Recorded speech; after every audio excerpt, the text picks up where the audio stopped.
The ballroom shimmered like liquid gold. Crystal chandeliers spilled light over tailored suits, sequined gowns, and champagne flutes that never stopped clinking. Darius Cole stepped from his black sedan with quiet authority, his wife Marcia beside him, both moving with that calm confidence born from hard-earned success. Yet, as they approached the VIP entrance, a sudden stiffness filled the air. Evelyn Marks, the event coordinator, eyed them with a polite but practiced smile. Her tone was courteous. Too courteous, the kind that hides a warning. "I'm sorry, sir, but this entrance is for invited executives only." Darius's brow barely moved. He handed over his invitation, embossed, sealed, indisputable. Evelyn's gaze faltered, then hardened. "I'm afraid this section is reserved for confirmed guests." Behind her, Jonathan Reed's laugh rang out from within, his voice rich with the arrogance of belonging. The humiliation was silent but heavy. Marcia's hand found Darius' arm, steadying him. He said nothing, just offered a patient half-smile that unsettled her. Cameras flashed. Somewhere in the crowd, a young man, Trey Simmons, began recording. The moment was small, almost invisible. But history often begins that way. Inside the ballroom, laughter echoes like polished glass.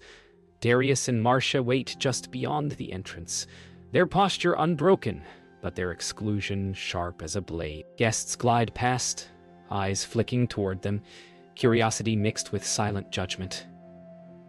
Evelyn avoids their gaze, her cheeks burning under the weight of her own decision. A waiter hesitates before offering champagne, unsure whether to serve them.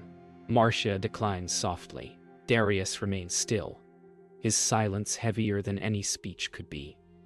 He watches Jonathan Reed across the room shake hands with investors, each smile another brick in a wall built from privilege. The sting of being doubted isn't new, but tonight it lands differently.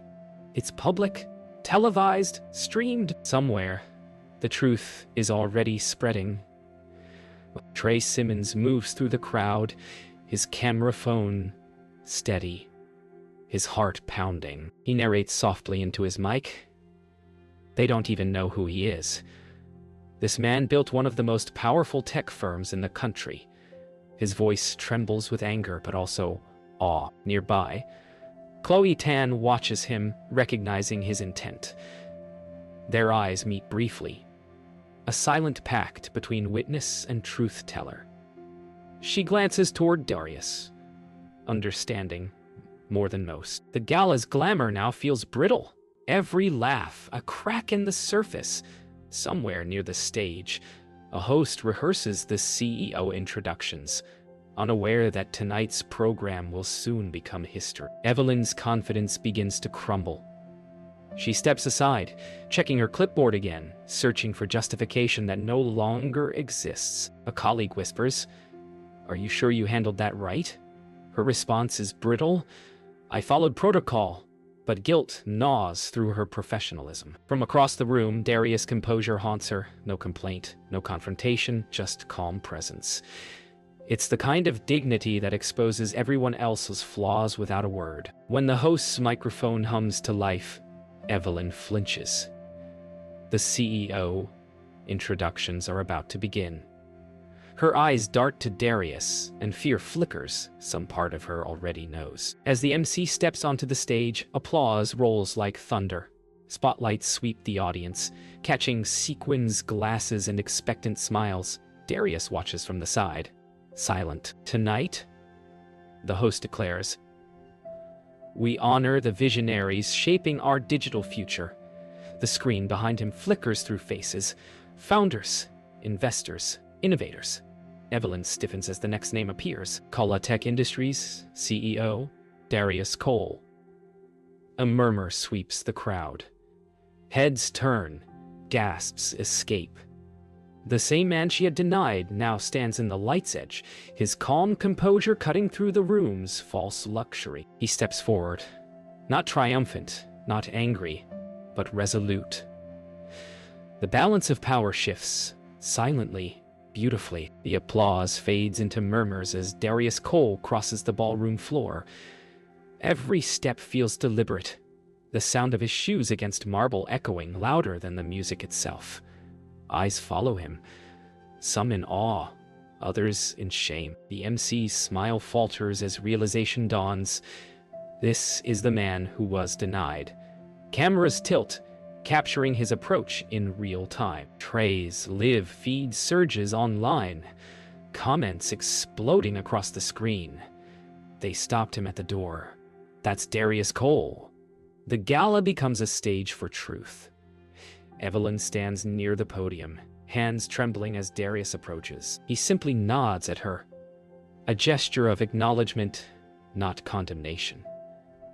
Marcia watches from the edge of the room, her eyes shining with both pride and sorrow. On social media, the video explodes.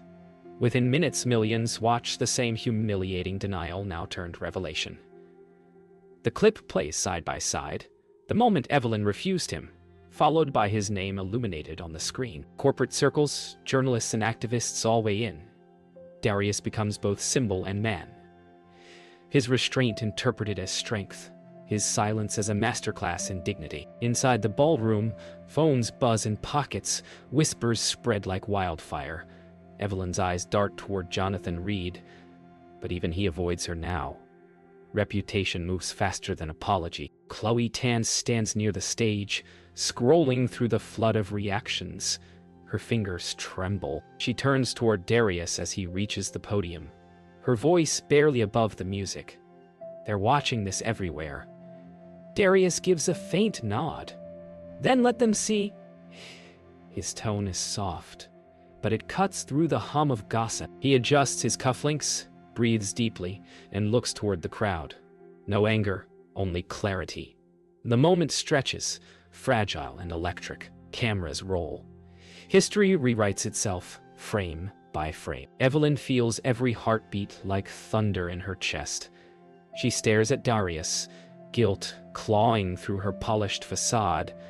She wants to apologize, to undo what she's done, but the room feels too public for redemption. Jonathan approaches her, his whisper venomous. "You've ruined this event." She turns on him, her voice shaking. "No, Jonathan, we did." Her words hang between them like glass about to shatter. Across the room, Trey captures it all. The arrogance of the old guard collapsing under the weight of exposure. As Darius steps behind the microphone, the room stills completely. Every sound, the clink of a fork, the shuffle of shoes, fades into silence. His voice emerges steady, resonant. Before we talk about innovation, let's talk about perception. The words hang heavy, each syllable precise. He doesn't name names. He doesn't need to. Sometimes the greatest barriers aren't built by walls or laws, but by assumptions. Faces lower, a few eyes glisten. Trey's camera trembles slightly as he realizes he's filming not just a man, but a moment that could shift culture itself. Darius pauses, looking out over the audience, his expression both gracious and unflinching. "Leadership," he says finally, "is not about who's invited in, it's about who refuses to walk away." The applause begins hesitant, then erupts. The applause fades into a low murmur that rolls like distant thunder. Darius steps away from the podium, the air behind him charged with new gravity. The crowd's eyes are no longer filled with doubt, but with awakening. Jonathan Reed's practiced confidence begins to crack. He leans back in his chair, face rigid, watching the man he once dismissed take the spotlight he thought belonged to his kind. Darius pauses midway across the stage, turning toward him. Their eyes lock, years of unspoken history condensed into one glance. Darius doesn't need to speak. His silence tells a story of patience, of a man who waited for truth to reveal itself. Evelyn watches, tears balanced in her lashes, her clipboard now forgotten on the floor. Trey's stream now trends worldwide. Comment after comment pours in, dignity under pressure. Corporate America just met its mirror. The live chat moves faster than the gala's pulse. Outside, news vans line up like vultures awaiting daylight. Inside, Darius addresses the host directly. Thank you for the introduction. But tonight's recognition isn't about me. It's about what leadership looks like when it's tested. The MC nods, humbled, his rehearsed cheer replaced by respect. Cameras zoom in as Darius continues, his voice calm yet unrelenting. You can't claim progress if you still choose who belongs based on appearance. The crowd rises, not in applause, but in acknowledgement. Evelyn can't take it anymore. She moves closer to the stage, drawn by guilt and awe. Mr. Cole, she says softly, but her voice carries. I didn't know. He looks at her, expression unreadable. You didn't have to, he replies. You just had to see. The entire room falls silent again, the truth resting heavy between them. She nods slowly, eyes glistening. It's not forgiveness yet, but it's a beginning. Trey's camera catches her trembling hand over her heart. And for the first time, the internet witnesses repentance without words. Jonathan Reed rises suddenly, anger and embarrassment battling in his chest. You think you can lecture us? He says, voice sharp, desperate to reclaim dominance. The room stiffens. Darius doesn't flinch. No, he says evenly. I came to remind you. Reed scoffs, but the applause that follows isn't for him. It's for Darius. Even Reed's own board members stand, their loyalty shifting in real time. The symbolism couldn't be clearer. Power, once assumed, now redefined by merit and grace. The speech concludes. Darius thanks the audience, his tone steady and sincere. Progress, he says, isn't measured by applause. It's measured by change. The music swells softly, violins cutting through the quiet air. Trey lowers his phone, knowing he's captured something far bigger than a viral clip. Evelyn sits at the edge of the crowd, breathing unevenly, her transformation beginning in silence. Jonathan slumps into his chair, lost in thought. Marcia joins Darius on stage, their fingers interlacing briefly before they bow to the audience together. A portrait of grace restored. The world outside waits, but inside, redemption has already begun. The ballroom holds its breath. Every table, every face, every whisper dissolves into silence as Darius Cole returns to the microphone. His voice is measured, low, resonant, deliberate. When I walked in tonight, I wasn't angry, he begins. I was reminded.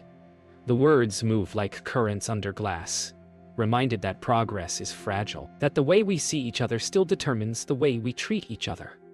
The audience shifts, the weight of reflection pressing against pride.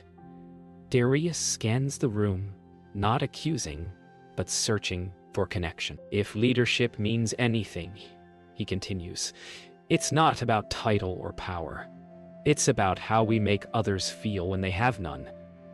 A murmur ripples through the crowd, an awakening disguised as discomfort. He pauses, letting silence breathe. Marcia watches from the edge of the stage, her expression tender and proud. When I founded Colitech, he says, I had to convince investors that my vision was worth more than their perception. His gaze drifts briefly toward Jonathan Reed, then back to the audience. I learned that sometimes you can be invisible and still stand in plain sight. The crowd listens, transfixed. He softens his voice. But invisibility isn't defeat. It's preparation. It teaches you to build so strong that no one's doubt can shake it again. The words cut deeper than any confrontation could. It's not revenge. It's education, offered with grace. The screen behind him changes. Images of Colitech employees, engineers, and innovators from every background flash across the display. Darius gestures toward it. This is who we are. This is the face of progress. He turns slightly, voice gaining warmth. Every face here tells a story of resilience, and every story deserves its place at the table. The line lands with force. Chloe Tan raises her phone to capture it, knowing these words will outlive the evening. The audience begins to rise, applause building slowly, like rainfall after drought. The applause swells, but Darius lifts his hand gently for quiet. Don't applaud me, he says softly. Applaud the lesson.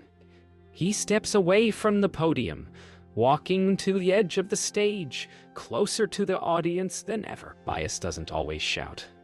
It often whispers in protocol and policy, in the assumptions we make when no one is watching. His tone deepens, rich with quiet conviction. We can't fix what we refuse to name. Evelyn lowers her head, tears streaming freely now. Darius' eyes meet hers, not with reproach, but invitation to change. He closes with a breath that sounds like release. Tonight isn't about punishment, it's about perspective. Because every time someone is told they don't belong, they lose a little faith in fairness. And when fairness dies, innovation dies with it. The room is utterly silent. Then, slowly, applause rises. Not thunderous, but reverent. People stand. Even Jonathan Reed claps, hesitant but genuine, his pride bowing to truth. Darius glances toward Trey, who lowers his camera, eyes wide with emotion. You wanted to record something meaningful, Darius says quietly, almost smiling. Now make sure it lives longer than tonight. The night ends not in music but in murmurs. Guests drift toward the exits, their designer shoes echoing against marble floors slick with reflection. Darius remains on stage, speaking quietly with the event host, while cameras continue flashing. Outside, the city glitters, unaware that something historic just unfolded inside. Evelyn stands alone near the side entrance, her clipboard clutched like a shield. She replays her mistake in her mind, the hesitation, the tone, the look. Chloe approaches gently. It's not too late to make this mean something, she says. Evelyn nods, voice cracking. I thought I was being professional. Turns out, I was just being blind. The truth, once buried under etiquette, now breathes freely between them. The next morning, every headline carries his name. The CEO they turned away. Grace under fire. Video clips flood every platform, dissected by pundits, shared by strangers. Kolotech's logo trends beside phrases like #realleadership and #see beyond color. Darius watches quietly from his office window, the Chicago skyline stretching before him. He doesn't smile. He simply exhales. Marcia enters with 2 cups of coffee, sets one on his desk. The world finally sees what I've always seen, she says. Darius turns toward her, warmth flickering behind calm eyes. Let's make sure they don't forget. Jonathan Reed sits in his penthouse office, the city's noise muffled beneath glass and pride. His phone buzzes relentlessly. Reporters, board members, apologies he never wanted to send. His reflection looks older than yesterday. Tell them I'll handle it, he mutters to his assistant, but his voice lacks conviction. The illusion of superiority has cracked. He pours himself a drink, the sound of ice louder than his breath. For the first time, the man who measured worth by status sees what humility costs and what arrogance destroys. Meanwhile, Evelyn meets with Darius at Kolotech headquarters. The tension between them hums like static before a storm. I owe you an apology, she begins. But he raises a hand gently. You owe yourself understanding first. His tone is kind but firm. She nods, swallowing emotion. Then teach me, she says. He gestures toward the conference table, where employees from different backgrounds are gathered. They already are, he replies. It's not an act of forgiveness. It's an invitation into growth. The same woman who once barred him now sits among those she never saw before. That evening, Trey uploads his final cut of the viral video, not raw this time, but edited with intention. He titles it, What Leadership Sounds Like. It opens with Darius's denial, transitions to his speech, and ends on the applause. The final frame fades to black with one line. The seat doesn't define the leader, the lesson does. Within hours, the clip surpasses 10 million views. Trey leans back in his chair, exhausted but fulfilled. Outside his apartment window, the city hums with change. Weeks pass. The gala scandal has settled, but its echo lingers in every boardroom and newsroom. Kolotek's stock climbs, not from sympathy, but from faith. Faith in leadership that stands for more than profit. Darius sits in a sunlit conference room, finalizing a partnership proposal with investors who once doubted him. "We don't chase redemption," he says, voice calm, eyes sharp. "We build from it." Across the table, silence. Even the most skeptical among them nod. For the first time, respect isn't requested. It's instinctive. Evelyn enters the same building, now as a consultant for Kolotek's diversity initiative. The lobby guards greet her by name, an irony not lost on her. She pauses before stepping into the elevator, her reflection staring back from the mirrored doors. She whispers softly, "Do better than yesterday." Upstairs, Darius greets her with genuine warmth. No bitterness, no reminders, just shared purpose. The woman who once denied access now helps others gain it. That, she realizes, is the true seat of power. Jonathan Reed finally reaches out, requesting a private meeting. Darius agrees. In Kolotek's quiet boardroom, the two men sit opposite each other, years of pride stretched thin across the table. Jonathan clears his throat. "I was wrong," he says, the words tasting like iron. Darius studies him, unmoved yet kind. "Wrong is only useless if it stays that way," he replies. Reed nods, his arrogance stripped bare. Darius slides a folder toward him. "Joint project terms. Partnership, not pity," he adds. "It's not revenge, it's evolution." In the following weeks, Kolotek launches mentorship programs, inviting underrepresented innovators into its leadership pipeline. Darius walks through the office floor, surrounded by young engineers, their energy electric. Trey joins the communications team, helping craft ethical campaigns rooted in transparency. The atmosphere feels lighter, purposeful. The best way to answer doubt, Darius says during a team huddle, is to build something undeniable. Laughter follows, not forced but inspired. "Progress now," hums like background music. Later that evening, Darius stands alone on the rooftop terrace of Kolotek headquarters, looking out at the city. The wind carries the hum of traffic below, the heartbeat of progress. Marcia joins him, slipping her hand into his. "You changed the conversation," she says. He shakes his head gently. "No, the conversation was always there. People just needed to listen." She smiles, leaning in as the skyline blinks alive with light. The city feels different now, still imperfect, but awake. Months turn the storm into weathered memory, but not into forgetfulness. The skyline grand opens its doors again, this time humming with a different kind of electricity, one tuned to welcome rather than measure. Darius steps to the microphone as host, not to revisit the wound, but to show the scar has grown into a compass. He thanks the partners who chose change over posture, the staff who rebuilt protocols from the inside out, and the guests who came to listen more than be seen. He invites people forward by name, not title. No velvet rope, no whispered gatekeeping. Just the simple, radical act of making room. Morning brings a different stage.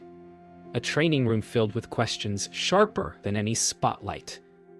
Evelyn leads from the front, not with excuses, but with the anatomy of a mistake turned method. She maps blind spots on a whiteboard as if charting hidden reefs. The room leans in, ready to sail better. Darius sits among the staff, not above them, adding stories instead of slogans. Chloe frames policy in human consequence, translating paperwork into protection. It isn't glamorous, but it is justice doing its daily work. That afternoon, the case study premieres in a modest theater. No red carpet, just seats in a circle and screens, bright with accountability. Trey introduces the film like a promise kept, then steps aside so the conversation can breathe. Questions rise from the audience, students, founders, security managers, people who build the front door and those who walk through it. Darius answers plainly, never mythologizing the night, always restoring it to a human scale. Change, he says, is not a headline, it's maintenance. Later, the story leaves marble for concrete. At a neighborhood incubator funded by new partners, Darius and Jonathan walk a corridor lined with prototypes and hand-drawn dreams. They stop where young builders gather around a 3D printer that sounds like a choir of organized crickets. Jonathan offers resources and time instead of a speech. He trades a spotlight for a schedule. Darius watches a closed circle open, the old guard bending into something useful. Forgiveness doesn't arrive with a ribbon. It shows up, then shows up again. Night settles like a promise kept. Outside the Skyline Grand, a small plaque now greets every guest before the revolving doors. Hospitality begins at the threshold. Darius and Marcia stop to read it, the city's breath moving through their coats. He remembers the rope that once said, "Not you," and smiles at the space that now says, "Come in." He doesn't claim victory. He recognizes stewardship. The measure of the night isn't that a seat was taken back. It's that the table grew legs enough to stand without the old approval.